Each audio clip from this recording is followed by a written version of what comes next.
Всем привет, друзья, канал Бизнес по-казахски. Сегодня поговорим на тему, кем я был, зачем мне все это надо.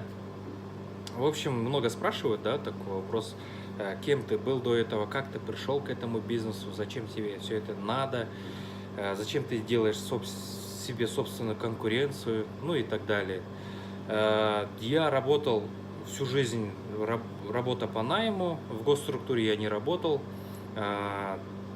Я также точно таким же был офисным клерком, как и все. Дошел до руководящей должности, и мне что-то вот все это надоело, неинтересно стало. После того, как закончил университет, мне всегда в голову мысля лезла работать на себя. И даже год назад я не мог представить, что у меня будет свой канал, и что я буду заниматься своим любимым делом, да, бизнесом, и тем самым осуществлю свою мечту. Все это как-то вот больше полугода назад как-то все это произошло, я перешагнул эту черту, мне абсолютно стало неинтересно работать по найму, мне стало интересно поработать на себя, и все перечеркнул в одночасье и начал просто действовать. Получилось, слава Всевышнему, все хорошо, все спасибо ему.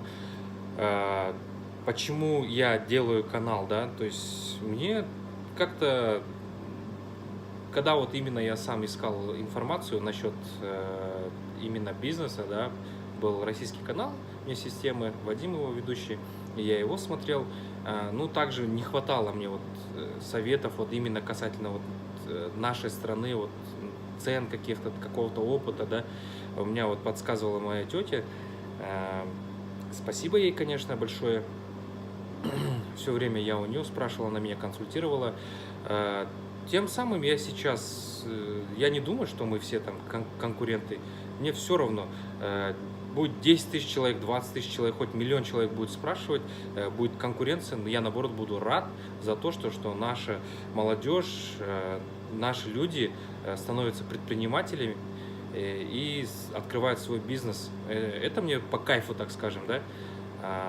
Конкуренция как таковой, не знаю, миллион компаний открывается в день, миллион закрывается, так что, не знаю, как таковой конкуренции я не ощущаю себя, хоть на районе у меня 5 магазинов, не знаю, я со всеми хожу, здороваюсь, захожу к ним, но у них какое-то отношение, как будто враг зашел уже, если я потом с ними общаюсь, я говорю, что, как будто как на войне, как будто я, не знаю, пришел захватывать там чего-то.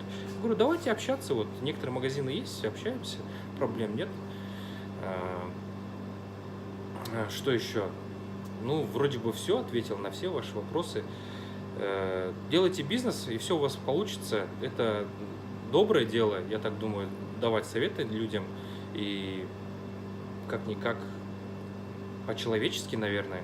И все будет хорошо. Всем спасибо, всем пока.